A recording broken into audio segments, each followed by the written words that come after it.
जय श्री कृष्ण। सिंधी पंहिंजा जंहिंजी रहणी सहणी कीअं आहे इन ते मां कुछ अॼु चवंदुसि। चवण त न खपे पर चऊं था कि सिंधियुनि जो रहन सहन खाइण पीअण जटनि वांगुरु उथण वेहण ईसाइनि वांगुरु थी वियो आहे। तीवण तला दारू जेको खपे थो उहे खाइनि पिया। भ्रष्टता जे उच्चतर स्तर ते वञनि पिया। इहो पंहिंजे सिंधियुनि जो पंहिंजे सनातन वैदिक संस्कृति जो इहो कोई रिवाज कान्हे या कोई परंपरा कान्हे। ऐं मां त घणनि ई अहिड़नि सिंधियुनि सां मिलियो आहियां जेके ॾाढे गर्व सां इहा ॻाल्हि चवंदा आहिनि कि असां में त खाईंदा पीअंदा आहिनि। न, असां में खाईंदा पीअंदा कोन्हनि। हिकु ॻाल्हि त पहिरियों पाण खे इहो सुधारणो आहे कि असांखे जेको बि कुझु मांसाहारी भोजन आहे उन मांसाहारी भोजन खे त्याग कयो, वैष्णव परंपरा में अचो, मांस खे छॾियो। मांस असांजे लाइ कोन्हे। स्पष्ट ॻाल्हि आहे, मनुष्य देह लाइ मांस भक्ष्य भोजन कान्हे, बख़्शण वारी शइ कान्हे। हिकु ॻाल्हि। ॿी ॻाल्हि, ईसाई कीअं पिया थियूं त असांजो रहन सहन, असां सुबुह जो देरि सां पिया उथूं, 8 9 लॻे उथनि पिया। अगरि कमु धंधे ते कान्हे वञो, राति जो 12 लॻे ताईं जाॻिया पिया। असांजो इहो नियम ई कान्हे भाई। असांजो सूर्यास्त खां पोइ तव्हां जेके घर में देव पूजन आहे उहो देव पूजन कयो। गुरु परंपरा जे अंतर्गत तव्हां दीक्षा वरिती आहे उहा, न त जणे खां पोइ तव्हां हिकु गायत्री माला जपियो, घर जे द्वार ते 2 ॾीआ रोज़ ॿारियो ऐं थोरी चर्चा कयो, कुझु विंदर पाण में कुझु ॻाल्हाइणो ॿोलाइणो कयो। 9 9:30 ताईं सुम्हो ऐं सुबुह जो जल्दी उथो।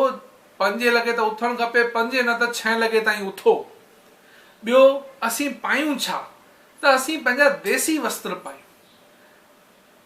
अहिड़ा कपिड़ा पाइण जेके शरीर खे कसनि, मतिलबु कठोर कपिड़ा। जीअं जींस जो कपिड़ो आहे, ॾुखियो कपिड़ो, ॾाढो मज़बूत कपिड़ो आहे, उहो सॼो कपिड़ो अहिड़ो कपिड़ो पाइण सां ख़ासि करे पेट जे हिसे वारा हिसा, पेट ऐं पेट जे हेठे वारा हिसा, जींस वग़ैरह शयूं पाइण सां ख़राब थींदा आहिनि। उन्हनि ते विपरीत प्रभाव पवंदो आहे।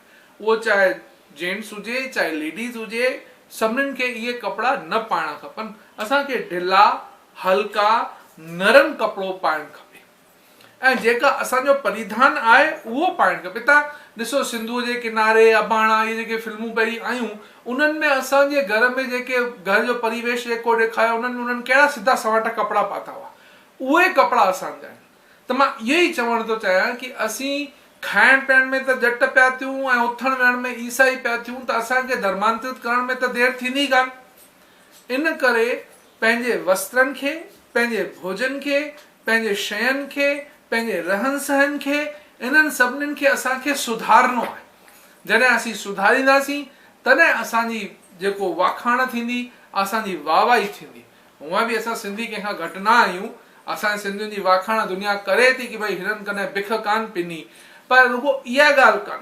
असांखे पंहिंजे धर्म जी रक्षा बि करणी आहे, असांखे पंहिंजे सनातन परंपरा जी रक्षा बि करणी आहे। त उन में कपिड़े जो बि हिकिड़ो स्थान आहे, भोजन पाणी जो बि हिकिड़ो स्थान आहे, आचार विचार जो बि हिकिड़ो स्थान आहे।